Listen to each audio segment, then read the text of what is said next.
ఇంగ్లాండ్తో జరిగిన తొలి టెస్టులో టీమిండియాకు ఊహించని పరాభవం ఎదురైంది. ఉత్కంఠగా జరిగిన ఈ మ్యాచ్లో చివరి వరకు పోరాడిన భారత టీం 28 పరుగుల తేడాతో ఓటమిని చవిచూసింది.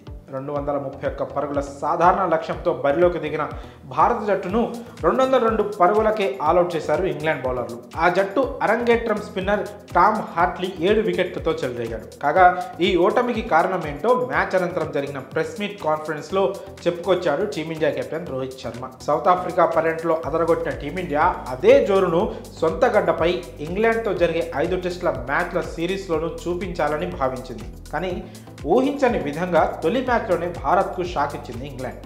28 పరుగుల తేడాతో టీమిండియాను ఓడించి సిరీస్లో 1-0లో ఆధిక్యంలోకి దూసుకొచ్చింది. ఇక ఈ మ్యాచ్లో టీమిండియా ఒక విధంగా పూర్తిగా విఫలమైందనే చెప్పుకోవాలి. బ్యాటింగ్, బౌలింగ్, ఫీల్డింగ్ ఇలా అన్ని రంగాల్లో విఫలమైంది. ఇక ఈ ఓటమికి కారణం చెప్పుకొచ్చాడు కెప్టెన్ రోహిత్ శర్మ. మ్యాచ్ అనంతరం రోహిత్ మాట్లాడుతూ, మా ఓటమికి ప్రధాన కారణం బ్యాటింగ్ వైఫల్యం. మేం భయం లేకుండా బ్యాటింగ్ చేయలేకపోయాం. దీంతో పాటుగా రెండో ఇన్నింగ్స్లో బౌలర్లు దారుణంగా విఫలమయ్యారు. తొలి ఇన్నింగ్స్లో మాకు 190 పరుగుల ఆధిక్యం రావడంతో విజయం సాధిస్తామనే నమ్మకం ఉంది. కానీ ఓలీ పోప్ అద్భుతంగా ఆడి ఇంగ్లాండ్కు మంచి ఆధిక్యాన్ని సాధించి పెట్టాడు.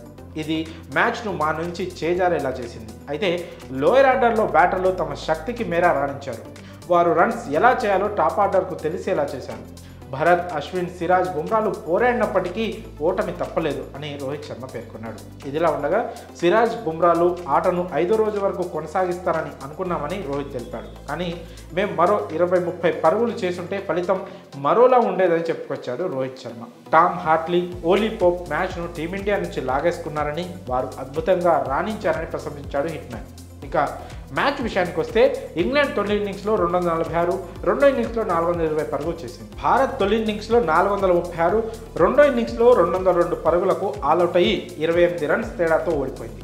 మరి టీమిండియా ఓటమిపై రోహిత్ శర్మ చెప్పిన కారణాలపై మీ అభిప్రాయాలను కామెంట్స్ రూపంలో తెలియజేయండి.